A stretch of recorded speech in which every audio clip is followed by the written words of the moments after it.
Hello बच्चों, नमस्ते। कैसे हैं आप सब लोग? उम्मीद है शानदार, जिंदाबाद, जबरदस्त होंगे। बच्चों, ये वीडियो है पे कमीशन यानी वेतन आयोग। और आपको मालूम है कि अब तक भारत में 7 वेतन आयोग आ चुके हैं, 7 पे कमीशन आ चुके हैं।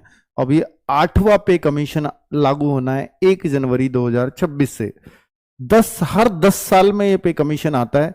इससे पहले 2016, उससे पहले 2006, उससे पहले और 1996। तो इस तरह से 10-10 सालों में चलता रहता है। और ये क्या होता है? पे कमीशन का मतलब है कि मेरे भाई, ये जो है आपकी सैलरी को रिव्यू करने के लिए किया जाता है। आपको हालांकि गवर्नमेंट एक बेसिक पे निर्धारित करती है, फिर एक डीए देती रहती है उस पे, फिर टीए देती है, बहुत सारे अलाउंसेस इसलिए देती है कि महंगाई बढ़ रही है तो महंगाई भत्ता हर बार साल में 2 बार बढ़ता है। सैलरी इंक्रीमेंट, क्योंकि लगातार भाई हर चीज बढ़ रही है तो सैलरी का एक इंक्रीमेंट 3% रेगुलरली आपको मिलता है हर साल में। तो भाई 3% वो 2% आपका डीए 2 बार बढ़ रहा है, 3 2 5 तो 7% का हाइक आपकी सैलरी में लगभग हर साल आ रहा होता है केंद्रीय कर्मचारियों की सैलरी में। ठीक है, तो अभी अगर हम देखें तो ये जो पे कमीशन है वो 7% को पार करके आता है। हालांकि ये 2% डीए अब है, पहले कभी कभी ये 10-10% भी बढ़ा है, ऐसी बात नहीं है। पर उस टाइम सैलरी बड़ी कम हुआ करती थी, बेसिक बहुत कम हुआ करती थी। जब से 7th पे कमीशन लगा तो बेसिक में एक बड़ा हाइक दिया गया और तब से 2% 3% बड़ी बात है। ठीक है, तो अभी 2% डीए चल रहा होता है और आगे डीए रहेगा नहीं रहेगा वो आगे 8th पे कमीशन इस बात को डिसाइड करेगा। ये पे कमीशन इस चीज को भी डिसाइड करता है कि कौन सी जॉब किस लेवल की रहती है, लेवल 1, लेवल 2। अगर देखिए हर बार नए पे कमीशन में नए चेंजेस आते हैं। जैसे 7th पे कमीशन से ये जॉब लेवल वाइज हो गई। इससे पहले जो 6th पे कमीशन आया था उसने ग्रेड पे सिस्टम को चलाया था और उससे पहले बेसिक पे चलती थी।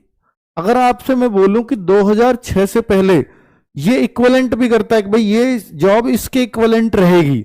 2006 से पहले की अगर मैं बात करूं तो एक सिपाही को प्राइमरी टीचर के बराबर वेतन बनता था, यानी सिपाही प्राइमरी टीचर के बराबर हुआ करता था।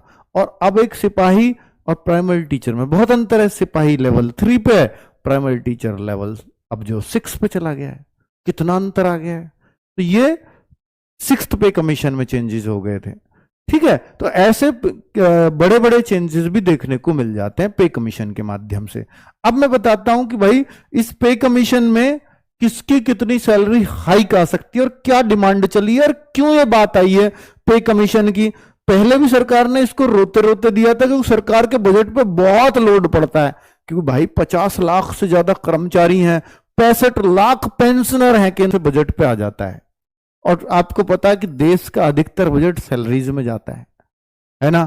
तो कुल मिलाकर के सरकार चाहती है यार ना बढ़ाने पड़े, पर भाई केंद्रीय कर्मचारी है, वो जैसी बढ़ती हुई महंगाई है तो उसको भी चाहिए कुछ ना कुछ। और सरकारी नौकरियों का क्रेज क्या अब बहुत ज्यादा हो जाएगा? हाँ, हो सकता है, अभी मैं आपको दिखाऊंगा क्यों हो जाएगा। ठीक है, अभी पहले से ही बहुत था, अब और ज्यादा हो जाएगा। 7th पे कमीशन ने ही बहुत बड़े बड़े हाइक दिए थे, 8th पे कमीशन और क्या कर देगा। और डिमांड्स क्या चल रही हैं यूनियनों की वो भी मैं बताऊंगा कि चर्चा में क्यों है। पहली बात तो पहले ऐसे लग रहा था कि जो गवर्नमेंट है, बीजेपी गवर्नमेंट, ये केंद्र सरकारी के हितैषी कम मानी जाती है। और केंद्र सरकार के सर ये स्टेट गवर्नमेंट के हैं, ये क्यों देख रहे होते हैं यूपी गवर्नमेंट के कर्मचारी बड़े खुश क्यों हो रहे होते हैं केंद्र सरकार का आ गया, केंद्र सरकार का आ गया। वो इसलिए खुश हो रहे होते हैं कि जब पहले सबसे पहले केंद्र सरकार लागू करती है, अगर केंद्र सरकार ही लागू नहीं करेगी तो स्टेट में आएगा ही नहीं 8th पे कमीशन। और केंद्र सरकार में आ गया तो स्टेट में आना ही आना है, चाहे हो सकता है 1 साल बाद आए, 6 महीने बाद आए या 7 के साथ आ जाए, वो बात अलग है। पर स्टेट वाले भी बिल्कुल केंद्र सरकार का मुंह देख रहे होते हैं इस दौरान। तो चर्चा में क्यों है मैं आपको बता देता हूं कि इससे पहले बिल्कुल ये उम्मीद नहीं लग रही थी कि 8th पे कमीशन ये देंगे भी या नहीं देंगे, लेकिन इन्होंने एक अच्छा काम किया। 16 जनवरी को केंद्रीय मंत्रिमंडल द्वारा ये घोषणा कर दी गई और ये दौड़ गई कि चलो पे कमीशन तो मिलने वाला है।